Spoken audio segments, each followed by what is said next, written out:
Today we're going over the most painful royal deaths in medical history. And I don't mean the tidy ones, the arrow to the throat, the axe on the block, over in a second. I'm talking about kings who spent weeks rotting while the finest physicians in Europe stood around the bed arguing about which end to drain next. Let's get into it. Number 1. Charles II of England. The king his own doctors killed trying to save him. It's the morning of February 2, 1685 at Whitehall Palace. Charles is 54 years old, sitting for his morning shave, and he looks terrible. He'd complained about a sore foot the night before. The barber is working on him, the room full of servants, because privacy is not a thing when you're king. Then he screams and hits the floor. It's a seizure, and within minutes, the most dangerous people in England are in the room. His doctors. 14 of them, eventually, all under enormous pressure, all completely certain they know what to do. Sir Edmund King opens a vein in the royal left arm and draws 16 ounces of blood, a full pint, before anyone has agreed on a diagnosis. Then they cup him, which means cutting the skin and applying heated glass to suck out 8 ounces more. They shave his head and blister his scalp with caustic plasters and hot irons to draw the bad humors downward. They strap plasters to the soles of his feet and, by several accounts, pigeon droppings. They give him emetics to make him vomit, enemas to purge his bowels, purgatives on top of the enemas. And here's the thing, he wakes up. Charles regains consciousness, and his doctors conclude that the treatment is working. So they keep going. Over 4 days, he is bled again and again, roughly 24 ounces in total. They pour 40 drops of spirit of human skull down his throat, distilled, per the recipe, from the skull of a man who was never buried. They force him to swallow a bezoar stone, a lump of calcified matter from the stomach of a goat, believed to neutralize poison. That is like treating a stroke today by feeding the patient a hairball. Somewhere in there, somebody finally gives him a little opium. Day 4. Charles was conscious for most of it, and he stayed polite. He apologized to the men crowded around his bed for taking so long about it. "I am sorry, gentlemen," he said, "for being an unconscionable time a-dying." He asked his brother to look after his mistresses and said, "Do not let poor Nellie starve." He died around noon on the 6th of February. Modern doctors still argue about what actually killed him. Kidney failure is the leading theory. And there is a strange footnote that Charles kept a private laboratory where he had been experimenting with mercury, which destroys kidneys. What nobody disputes is that the treatment finished the job faster than the illness would have. Historians even have a term for it: iatrogenic regicide, meaning the doctors did it. He was the most medically attended man in England, and that is precisely why he had no chance. Number 2. Herod the Great, the king who reached for a knife. It's the winter of 4 BC, and Herod is 69 years old in his palace at Jericho, being lowered into a vat of warm oil. This is a treatment. His physicians already tried the hot springs at Caliro by the Dead Sea. Now it is full immersion, and when they lift him out, his eyes roll back and everyone assumes he is dead. He isn't. He has weeks left. That's the problem. Almost everything we know about Herod's last months comes from one source, Josephus, writing decades later. And he had every reason to make a hated king's death sound like divine punishment. So take the details as reported, not proven. But Josephus lists the symptoms like a doctor taking notes. A low, persistent fever, unbearable itching over the whole body, constant pain in the intestines, feet swollen with fluid, breathlessness so bad he could not lie flat, convulsions in every limb, foul breath, and gangrene of the genitals which, in his words, engendered worms. In 2002, a physician named Jan Hirschman took that list to a medical conference in Maryland and worked it as a live case. His conclusion was chronic kidney disease, which accounts for the fever, the swelling, the breathlessness, the intestinal pain, and above all, the itching. a signature symptom of kidney failure that dialysis patients describe today. The only thing it does not explain is the gangrene. For that, Hirschman pointed to Fournier's gangrene, a flesh-eating infection of the groin. The worms were almost certainly fly larvae in the dead tissue. And here's where it gets really interesting. Herod knew exactly what was happening to him, and he spent his final weeks doing administration. 5 days before the end, he had his own son Antipater executed. Then he ordered the leading men of Judea rounded up and locked inside the hippodrome at Jericho, with instructions that the moment he died, every one of them was to be killed. The reasoning was almost sound.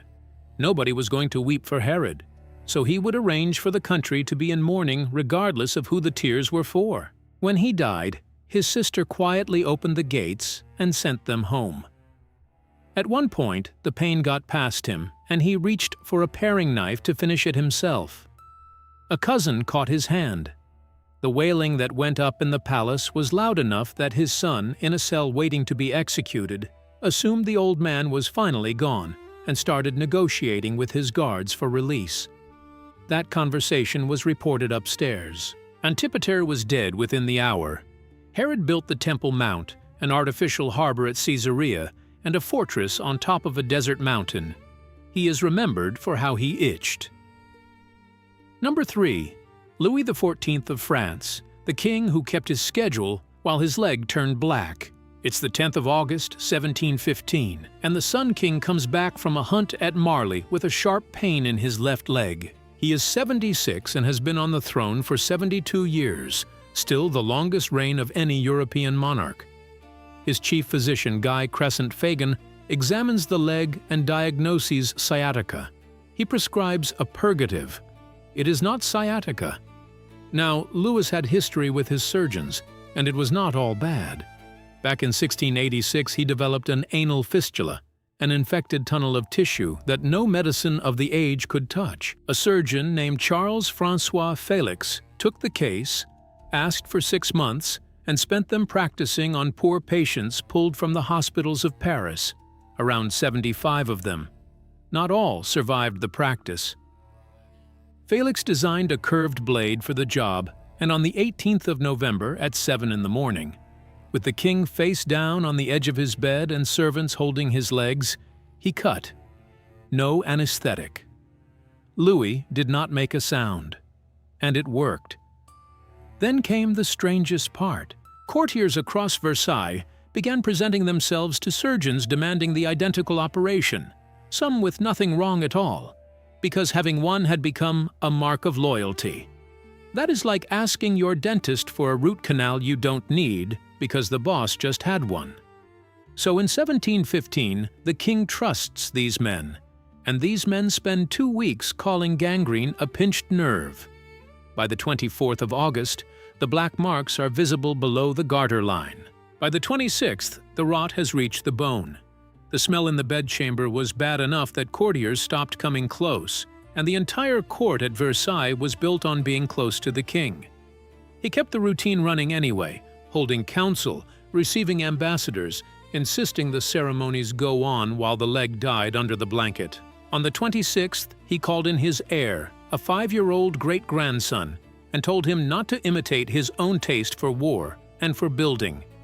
By the time anybody said the word amputation, it was theater. The line the surgeons gave him has survived. "Sire, we can take off your leg, but we cannot save your life." He died on the 1st of September, 4 days short of his 77th birthday.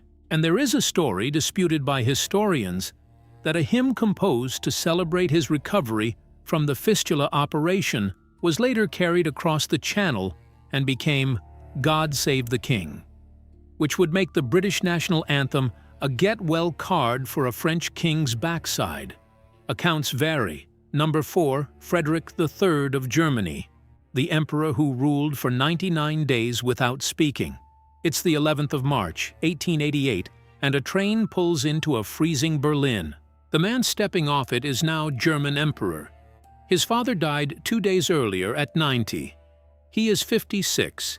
He has waited his entire life for this, and he cannot say a single word. Because there is a silver tube in his throat. Here is how that happened. In early 1887, still Crown Prince, he goes hoarse and it does not clear. His German doctors find a growth on his vocal cord. Karl Gerhardt burns it off repeatedly, and it keeps coming back. By May, the German team, including the surgeon Ernst von Bergmann, is calling it cancer and scheduling an operation to open the throat and cut it out. The date is fixed. The 21st of May. Before that can happen, a British specialist is called in. Morrell Mackenzie, the most famous throat man in Europe, and it matters that Frederick's wife Victoria was the eldest daughter of Queen Victoria of England. Mackenzie takes 3 biopsies and sends the tissue to Rudolf Virchow, the greatest pathologist alive. Virchow examines the slides and finds no cancer. Mackenzie declares the growth probably benign, the operation is cancelled, and the Crown Prince travels to England for the Golden Jubilee and then to San Remo for the mild winter air. The tumor keeps growing. And here's the thing about those biopsies. They were most likely clean samples of the wrong tissue. A laryngeal tumor can sit wrapped in inflamed, innocent-looking material. And if the forceps take that, the best pathologist alive tells you the truth about the sample and a lie about the patient. It is like testing the paint on a bridge and certifying the steel underneath.